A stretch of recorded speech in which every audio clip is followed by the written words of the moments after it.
By the end of today's video, you are going to be a smooth, slick and prepared interviewing machine. Let's go. So last week we looked at where we can find potential cleaning staff. We've placed our adverts, we've got our recommend a friend schemes out there, and we have the applicants coming in. We've telephone screened a couple of them, and we've whittled down a short list of people that we want to meet for face-to-face interview. So what's next? Today we're going to cover 6 points that will have you interviewing like a boss. Be organised. Have all paperwork, application forms, CVs, a copy of the job description, a copy of the ad that you placed, and everything that you need to hand for when the applicant comes. Spend some time reading over the application form and the CV prior to them arriving, and highlight any areas of interest that you may want to ask additional questions on. One thing we don't want to do is ask the applicant the same questions we've already asked on our application form. They've already answered those questions. The point of the face-to-face interview is, one, to get a feel of this person on a one-to-one space, how they come across, how they're presented, but also it's to ask them more in-depth questions to see whether this person is going to be a fit with your team and with your clients. Schedule the time out in your diary to interview. So no email, no phone, no notifications, no calls, just you purely concentrating on the applicant like they are the most important person in the world. What I like to do when I interview is book as many interviews as possible in one day.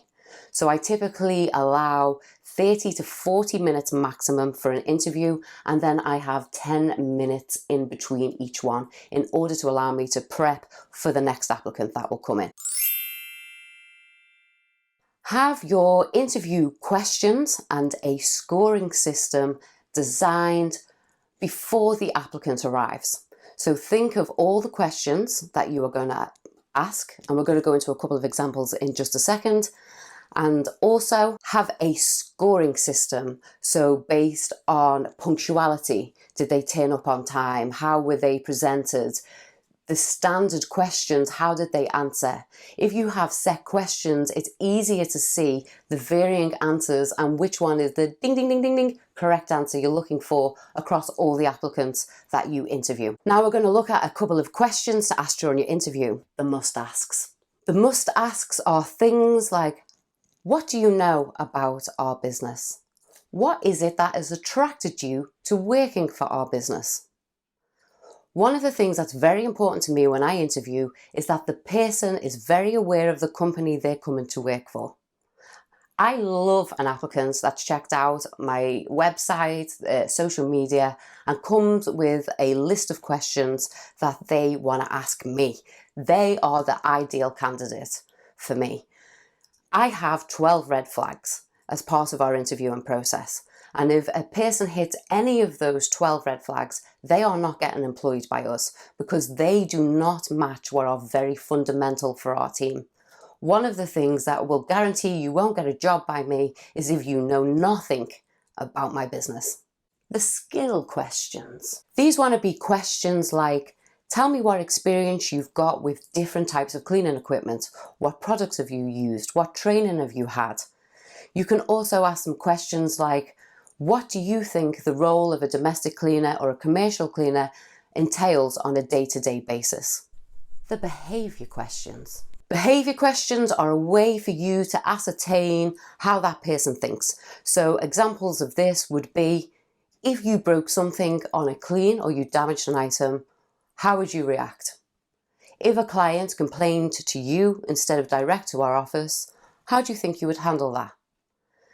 Give me an example where you have gone above and beyond for a client. Give me an example of when something has gone terribly wrong with a client and how you resolve that situation.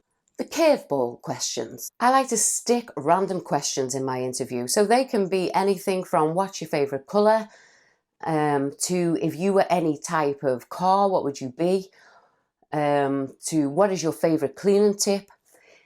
Asking a random question takes the applicant out of any rehearsed answers to the typical interview questions they might have been expecting, and it can give you an idea of how quickly this psych works for them to come back with an answer. I actually did a video on questions for interviews in more depth many moons ago, and you will find that above, and it will also be available at the end of this video.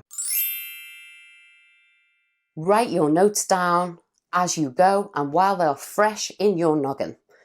When you interview several cleaners all on one day, they can all start to blur into each other a little bit, and you can sort of forget who was which person that impressed you the most. So I like to keep notes as I go, and I would star for people that I'm very interested in from their interview or their CV or their answers. And I would put NDJ, that stands for no, dear John, as in send them a rejection letter, for people that are not for me. So as I go to the end of the day, I can go through all of the applicants and separate them on for the next stage and have the ones that were not successful be contacted. The sixth point to think about, which leads on from point number 5, is communicating with people regardless of whether they're successful or they're not. One of the things, if you spend any time in job boards or on recruitment sites, and in a past life I worked in recruitment, people get very despondent when employees don't come back to them. It's one of the biggest gripes you will hear from job seekers. So if you interview 10 people and you only decide to take on 2, out of courtesy, give those other 8 people a call or drop them an email or respond through the app that you took them on to communicate that they were not successful this time, but to please stay in touch. Because you never want to burn bridges. You don't know whether you might bump into that person in the future, or you don't know whether that person could recommend you on the fact that you treated them so kindly. Next week, we're going to talk interview do's and interview don'ts. So make sure you're here next Wednesday and subscribe to the channel so you don't miss that. If you want to watch the video I spoke about red flags and what to look for when interviewing, you can catch that video here. If you would like to watch the video about more in-depth interviewing questions, you can catch that video here. And to subscribe to this channel, because you definitely should, click this little circle here. I'll be back here Wednesday. Until then, you have a very good week. Bye-bye.